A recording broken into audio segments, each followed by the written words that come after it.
Thanks everyone for joining me for another episode on the Travel Collective, where I have engaging conversations with interesting people that enjoy travel, getting outside, or being creative, or a combination of some of that. So, welcome, Carl. Thank you for joining me.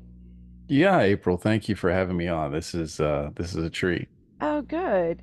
So, I know you mentioned, I'm going to start with Greece. Oh, Why okay. you went to Greece? I know you mentioned it as a place you'd go back to, and it's a place I haven't traveled to yet. So, love to hear about it. Yeah, I fell for some marketing. There was some really good marketing out a few years ago about Greece, and I was contemplating it with my then wife. And man, I was riding one night with a friend, and it's this so it's a charity ride that happens Um, on Wednesday nights, and then at the end of it, you get a beer, and that's kind of the price of admission, and you're doing a good work for somebody. But everybody rides different kind of bikes, and so as we were riding and talking, this guy, I told him, I'm thinking about going to Greece. I'm thinking about going to Santorini, specifically this island in Greece. And he said, "Wow, are you serious?" And I was like, "Yeah, I'm just thinking about it. I don't know anything." And he said, "Well, that's the place where we had our honeymoon." And oh, wow. immediately, my Oh, ears yeah. perk up, and okay, so tell me more. Why did you choose that? And so he's like, "Yeah, and we just got back from there." And so I was like, "Okay, all right, you clearly are the travel guy that I need, and even if you're not going to be there, I would love to hear more about why you would go and where you would go and the spots I need to go, the places I need to eat, all that." So he's like, "Oh man, I'd love to do that." So he ended up talking to me and connected me with this really nice, I guess it was more of a boutique hotel, and all of these wonderful restaurants we got Oh, to go to. Is It wow. was a really nice space, and just walking along the cobblestone paths, and then some off-roading stuff, some hiking, and ended up getting a like a dune buggy Oh, wow. and going to the top of the highest peak, which April, we weren't supposed to do, Oh, but okay. Right. but did that, and got to look over the whole, I guess you would call it the volcano, or I guess the cavern or chasm or whatever, and just this magical, beautiful place. Wow. What time of year did you go? So it was September, the early part of September. So it was September the 2nd. I guess that was about 2 years ago. And Oh, nice. yeah, it was a really, one of the most beautiful places in the world to me. I Wow. mean, I haven't been to all of them, but yeah. Oh no. Well, I mean that's fabulous. And for the listeners, I know unfortunately Greece and Santorini is coming up a lot. I think a lot of people collectively have wanted Hmm. to go to Greece, and now they're kind Mm. of like, whoa, there's too many people here. So, Hmm. you might do your research. I always say, maybe look at going at off season. But I love the fact Hmm. that you planned it with maybe some tips that someone gave you. I always suggest that. Yeah, indeed. It was so much more simple because there's a lot of construction that's happening in Oh, Greece, and specifically on the island of Santorini. There's a lot of really major international companies and international players that are doing research or building, and they're really nice resorts and that kind of thing. So that can feel overwhelming if you're on a website looking at all these yeah. places and just getting inundated because you're going to the most this beautiful place, and you don't want to do the wrong thing. You don't want to make the wrong choice and feel regret. So it was a really great thing. They had breakfast every morning, and Oh, I don't I nice. don't want to make people's mouths water, but it was really nice. And having someone that had gone multiple times was definitely the way to go. I think anywhere, if you're going somewhere, having someone that can direct you. And actually, the guy that gave us kind of an insight, he had a gentleman that had gone before, actually lived there, and Oh, was wow. a both a sommelier and an archaeologist. Oh my gosh. And so, yeah, so there's this ruins area that's older, I think older than Vesuvius, where the volcano kind of the ash hit a Right. town, a community. And so he took us through that whole those whole ruins, and there's this beautiful historical place or whatever, and then took us to a wine tasting, and they had food there, and it just really, really wonderful to have local guides give you really, really specific and helpful Yeah. information. And just it sounds like too just that opportunity to kind of disconnect. I think it's super Mm, important, to like just absolutely. put our devices down and Yes. disconnect. Sometimes when I travel, I like to just tell people like, unless it's an emergency, you're not going to see me on, you're not going to find me Hmm. on Facebook. I'm going to be just enjoying. Yeah, in fact, I just got done with a it's gonna sound like I'm a drunk or something, but I just got done with a beer ride with a fr Oh, with some friends, and this friend of mine, I was asking him. I like to ask people. It sounds like you like to ask the same question, and that is kind of what is it one of the most beautiful places you've ever been in yes. the world, and Yeah. why did you go there, and tell me more about it, that kind of thing. And I was talking to him, and he was telling me about a place in the Western United States that he had gone to near Seattle, and it's like a state park, and he was showing me pictures and Oh, talking about the fact that there was no reception out there, which was wonderful because he could take pictures but not feel the pressure to either send them to somebody or post them on social media or anything. Just taking yeah. pictures and just being in the moment of taking in the beauty and the wonder and the mystery. Oh, I love that. Yeah. Mm-hmm. I think that's fabulous. And I think Mm-hmm. that's something that more of us need to, you almost have to make a concerted effort now to find places or tell yourself, you know what, I'm going to take some pictures, but now I'm going to just breathe and see and Yes. feel and not feel that immediacy like we so often now do to like, oh, I got to get this on social media or I got to go tell somebody else about it. Just enjoy it for what it is and Yes. be in that moment. I think that's fabulous. So the bicycling, how long have you been passionate about bicycling? You know, I wrote a piece about it, and I think I've been excavating kind of my journey on some level, honestly. And I did a it wasn't a 10K, I think it was a 20K Oh. about when I was about 20 years old. And I've always had, when I grew up, I had, I call them Frankenstein's monsters kind of bikes. Yeah. And so they're pieced together from people's scrap heaps, people getting rid of stuff. And I didn't know anything about bike technology or the mechanics, and how, like, if you get the wrong sprocket or you get the wrong casket Yeah. or you get the wrong whatever, how all of that stuff doesn't work well together.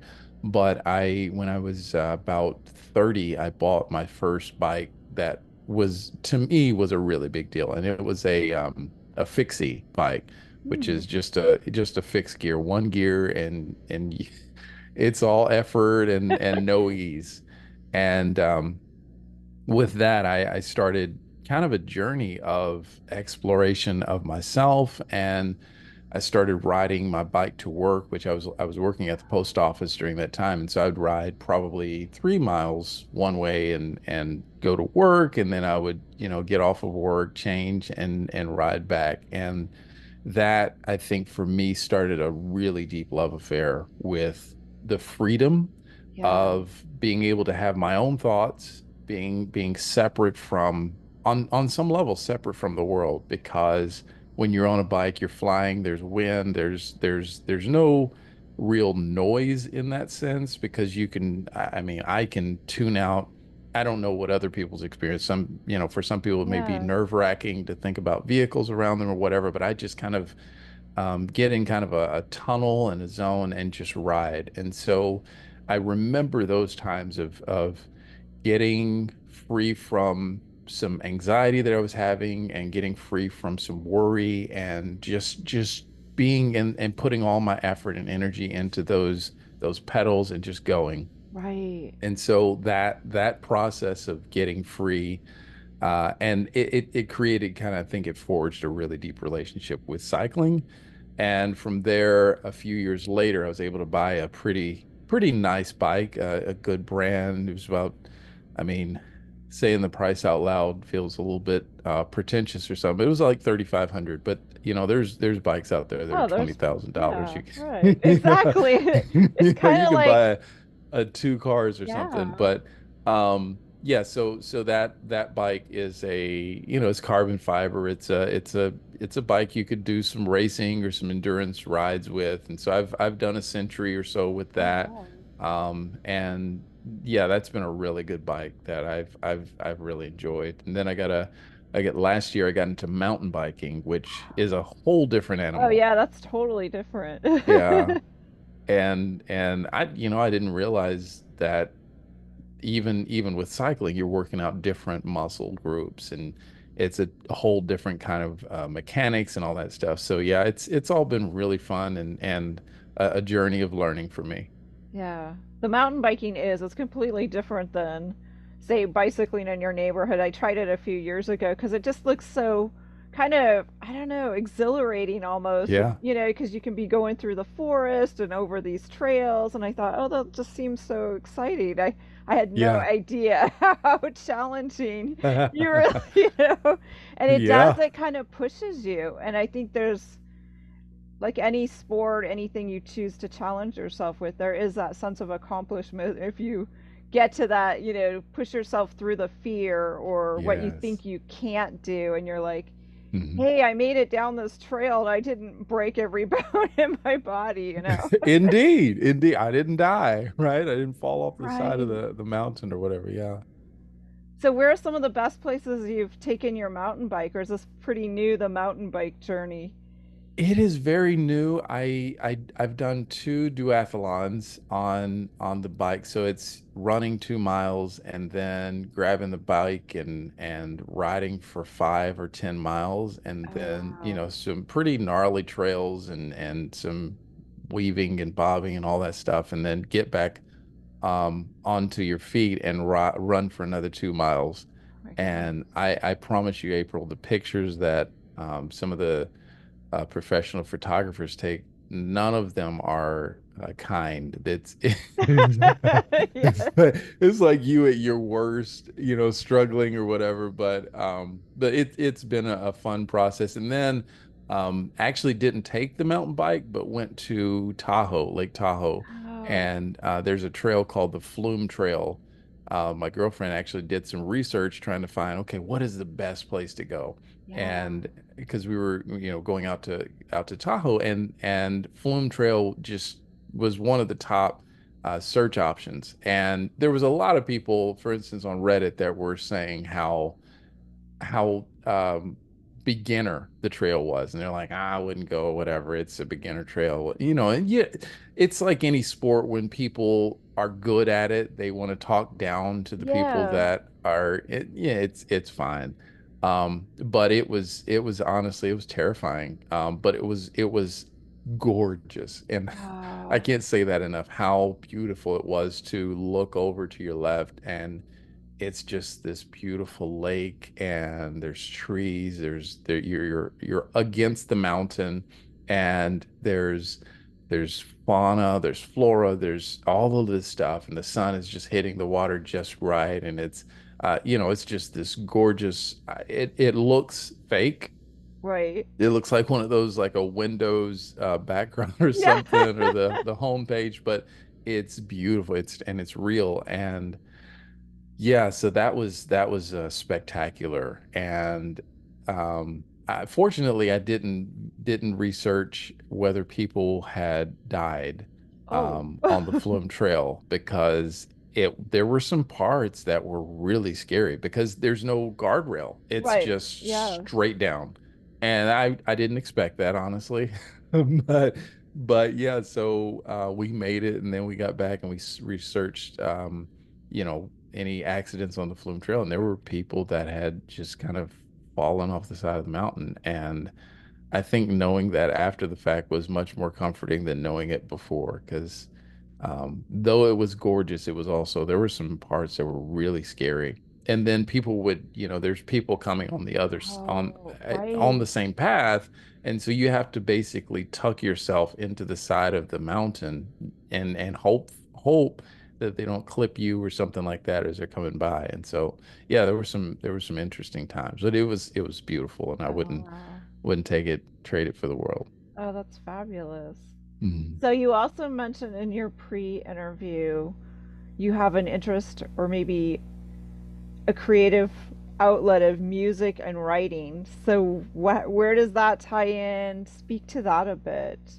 Yeah, I've sang since I was probably 12 years old on some level, and went to yeah, I'm a vocalist, and I play a few instruments, not wonderfully, but I think the love for music and the love of singing, I think being out in nature and feeling that freedom, that liberty, whether it's running or cycling or whatever it may be, or even walking, I feel Oh, yeah. there's song ideas that come to mind. There's songs that come to me that I start singing, and yeah, it feel just being outside, I think, is so beautiful because you're communing with nature, and as you commune with nature, it's on some level uh, there are voices, and the universe comes and speaks to you, and you're able to separate yourself from all the noise that surrounds us. I don't know if you understand what I'm Yeah, saying. no, Yeah, I I think you actually, do. yeah, I very much do. I mean, Uh-huh. I've always felt like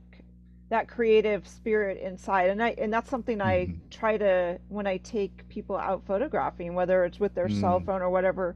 Often you hear people go, "Oh, I could never paint like that," or "I could Uh-huh. never," and I'm like, "Stop that." Uh-huh. Everyone's got some sort of, I feel like at least that everyone has something creative inside. They just Yeah, I feel the same. maybe haven't nurtured it or let it come out, or they haven't Hmm. encouraged it and felt confident because Hmm. maybe people told them like, oh, you're no, that doesn't look very good. They have to take away those judgments, I guess, is what it comes down to. So no, I Yeah, that's true. completely agree that you got to you Hmm. got to connect with it somehow. Hmm. Yeah, so, being able to, and I think it is that. It is what you said, taking away the judgments and the blocks and all the voices that would either critique what you would do or would have something to say about it, right? I think Right. being out and there's no judgments, there's no one to say anything. And so being out there and being able to just like, hum a tune that comes to your mind or say some words and just sing them out, it's something freeing about that.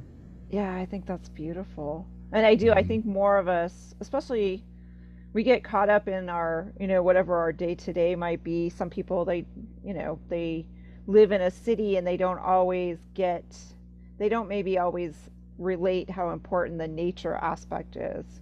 I recently was traveling Hmm. and tried to cram all these cities into a short number of days. And I realized towards the end, I'm like, I really need some trees and some green space. I need to just go sit in the park and be on the grass. Just that connection Yeah. and that quiet time. It's like, Yes. yeah, they Don't they call it like a nature bath or something these days? yeah, something. They've probably given it some sort of name. but, but yeah, however that is, you sometimes just need to just tune everything else out and sit with yourself and be comfortable with yourself and let that creativity, whether it's grab a piece of paper, write something down, Mhm. whatever it might be, and just let it flow. Yes, indeed. Well, I'm glad you enjoy music. And so you write some songs, or you haven't taken it that far? I I have taken it that far. I haven't released any, but I think, yeah, writing definitely. I've written quite a few, and it's always, I've sung some publicly. I've had, some churches actually back in the day that would sing some of my songs or whatever, but I've not published anything officially. And, I think yeah, I mean, that takes a level of courage and a level of a level of abandonment that I haven't fully embraced. So I'm working on it, April. No, Definitely well, working on it. that's good. I encourage you to keep working at it, and if it's bravery, if it's whatever it is, at some point, yeah, put it out there. Let it let it be Mm, out there, and let others enjoy it, or you know, hear what you have to creatively say. yeah, for sure. Yeah. So I like that you said nature kind of inspires your creativity. I think that's super important. Yeah, I mean, even for writing, not just singing. I think lately I've been on a pretty intensive journey to get my writing down. Um, and needing to think through I've been on this major kind of life transformation. I've gone through a pretty significant divorce and job transition, and so through all of those things, and I could go on and on about all the woe is me or whatever, but I mean, these are life situations that most people go through at least one time in their life, Oh So, yeah. but during all of that, writing down my thoughts, not just journaling, but writing down, okay, so this is what's happened, this is what I feel needs to happen. But then, building a business, I've been building a consultancy Oh around nice. change and around relationships. And so trying to make sure that my message is right, that I'm being true to who I am. I've Mm-hmm. been reading this book that talks about integrity and some other books that have, really, really honed in. Okay, so who are you, Carl? And what are your unique gifts that no one else can bring into the world, that only you have the voice or the history or the whatever it is to say that, to do that, to be that.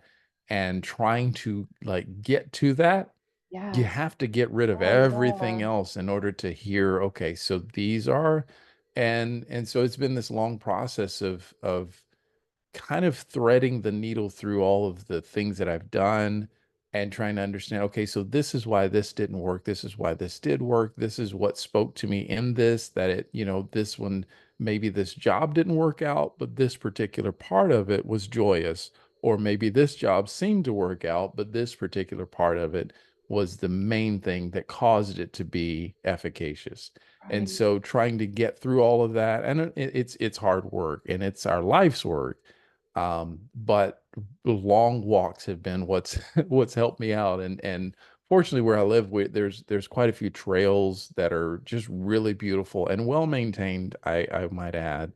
And so those have been so beneficial to just walk through and allow nature, little chipmunks running Yeah. on the trail, and squirrels up there in the trees, and birds that fly through, and the wonderful mosquitoes that make their presence known. But you're still, you just keep walking, you keep thinking, and through that process of just being in such a grounding place, such a place that is going to be here in a Right. billion years, that's helped me to get clear on what I'm able to do, what I need to do, and to also shake the um the impermanent ideas, because Right. I think there's this pressure. I know we all feel this pressure to produce, to Yeah. do, to do the thing, whatever it is. You got to, and we feel this need to go, and the important part of all of us is stopping, slowing down, and allowing ourselves to truly be in our integrity and our truth and our peace. So I don't, No, I love I, no, that's actually so true. That is very mhm, true. And it is a journey, and sometimes it's, challenging. I think we all hit a mhm, place in our life, and there's no formula, no, mhm, some people are younger, some people might be older. And that's the mhm. other thing is I think at any point in your life, you're going to come probably to some roadblock or some Yeah. challenge, and Uh-huh.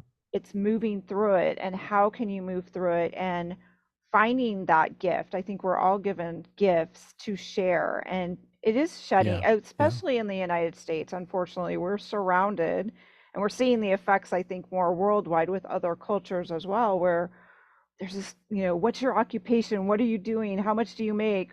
Oh, what kind Yes. of Yeah. fancy car is in the driveway, or Hmm. whatever the stuff is. And Yeah. it's shedding all of that. And, some people having just maybe what I call, quote, and I've done it too. It's just seems to other people maybe a simple job, but they're giving other gifts. There's no right or wrong way, but it's finding what makes you tick so that you can be a better person for the gift that you're here to share.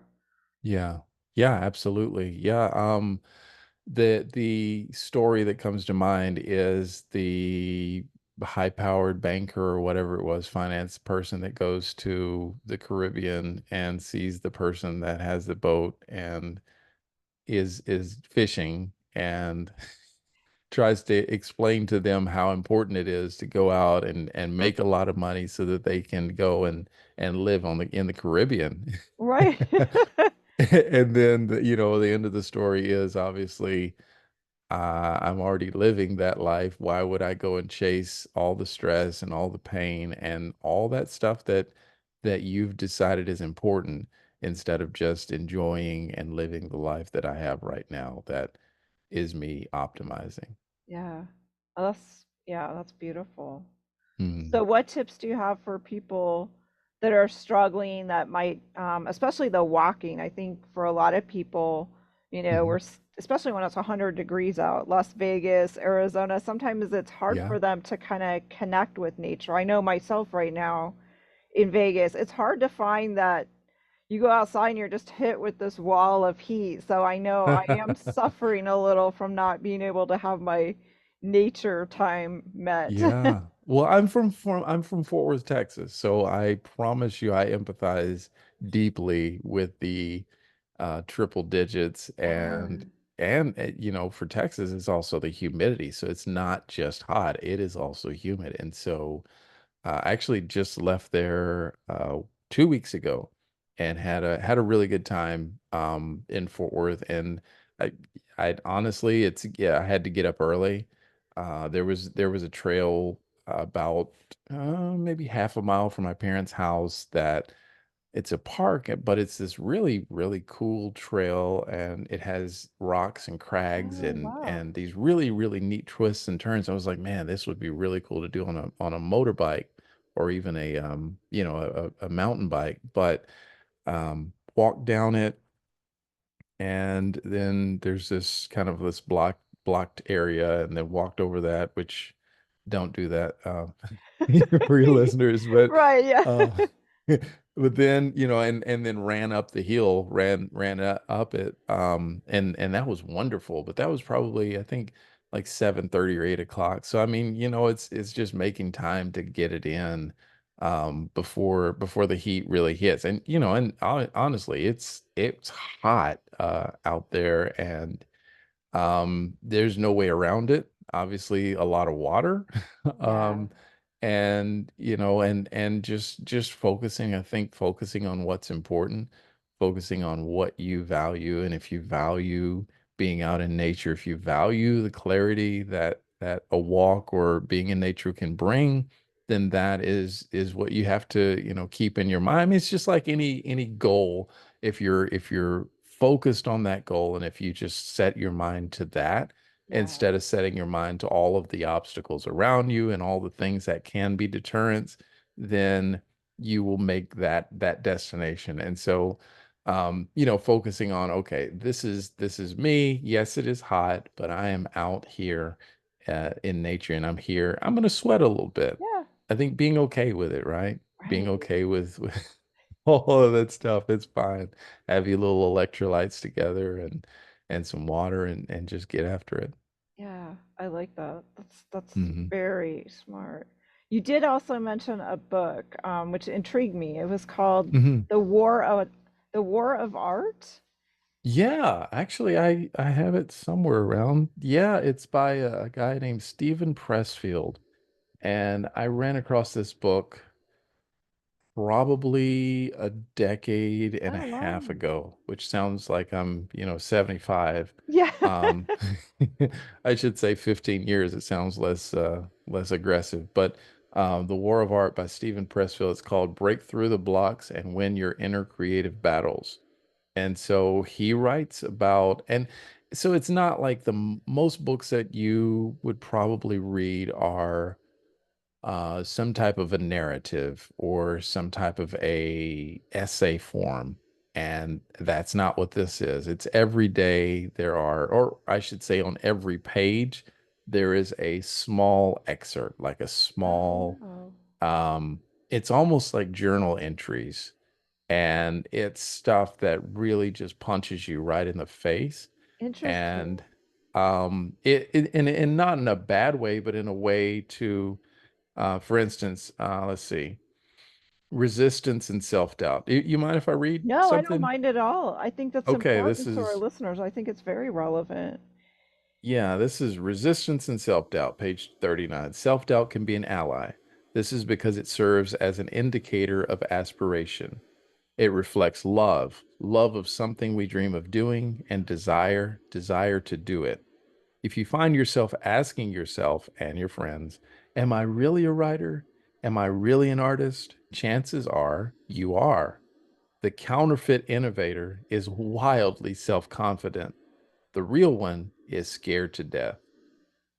And so it's about confronting your fears and also kind of not just confronting them, but holding their hand Yeah, and acknowledging them and then walking with them in a courageous direction to creating something.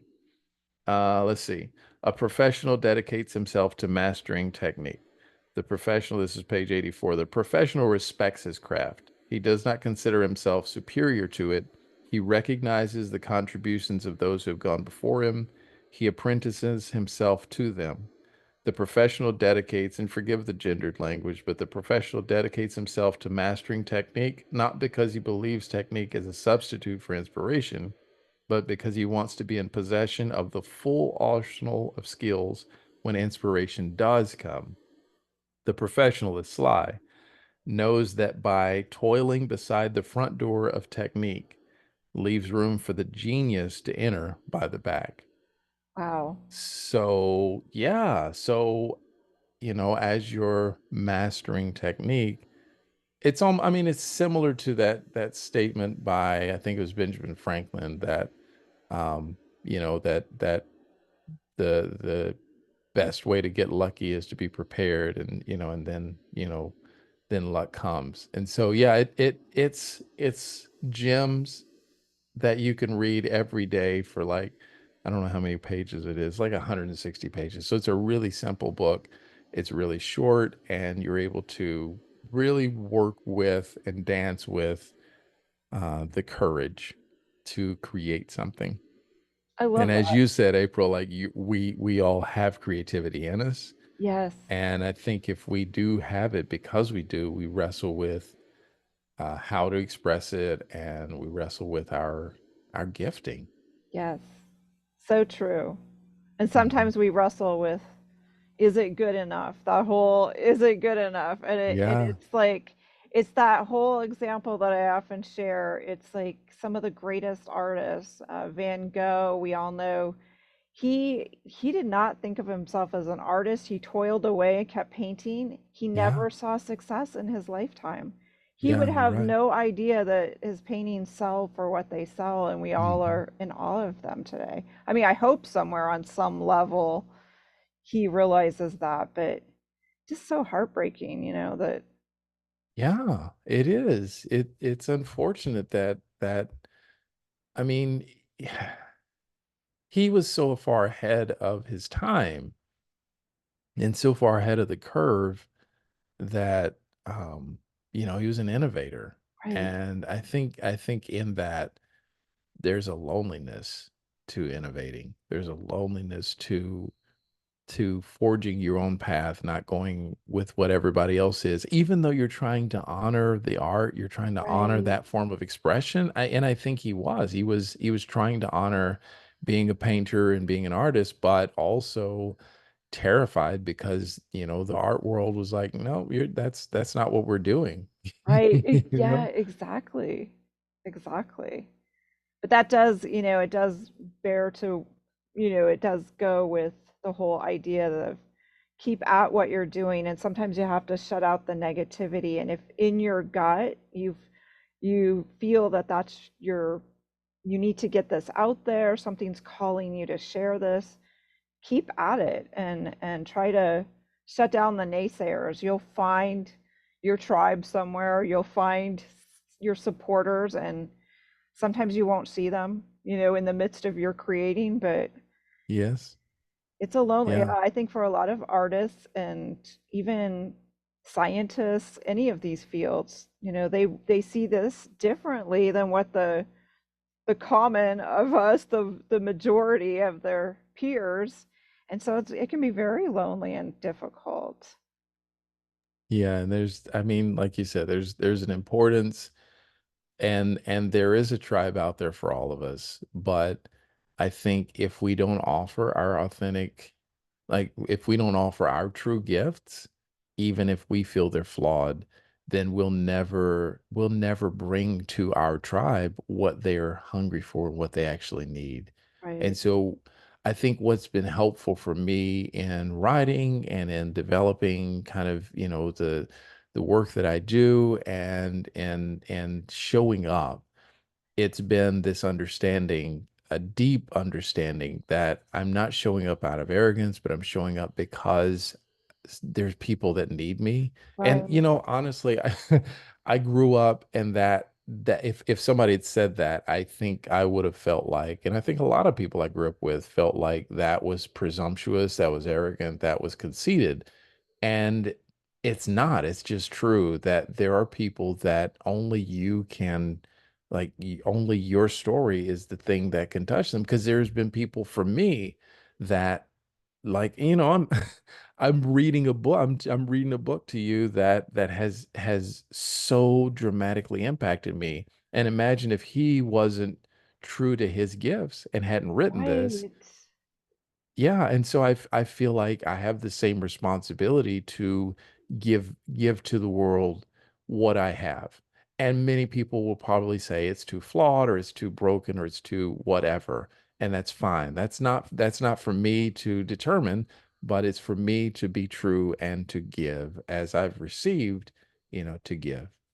Oh, that's beautiful, Carl. I think that is fabulous. So I think you hit mute, but tell everyone that's a great place for us to share where people can Mhm. reach out to you, where people can work with you, and your Sure. message. Yeah, so I'm a relationship coach, and you can find me on carlkingcoaching.com. I work, my specialty is working with men that are navigating a life change, oftentimes a divorce. And I've been able to help a lot of people that are hurting and confused and trying to find the answers. We've been through a number of, as they've said on the news, unprecedented times, and there's a lot of people that are out there reeling, and so I'm here to help and try and serve people as best as possible. Obviously, as I've told you the last 30 minutes or so, I'm out trying to do the work myself, trying to get clear and get, and be in a good place. But carlkingcoaching.com is where you can find me. If you want to find me on, socials or whatever, it's Carl E. King. And yeah, I'm out here and available and willing to help in any way I can. I appreciate that so much because there are people that are hurting, that are going Mhm. through challenges, and we all need to find who it is that we can relate to. So thank Yeah. you for your honesty, Carl. It's been a wonderful conversation. And again, I hope Yeah. people will reach out to Carl and have a conversation. Check out his Yeah, for website. sure. Thank you so much, April, for having me on. I've enjoyed it. Me too. Thank you. Hmm.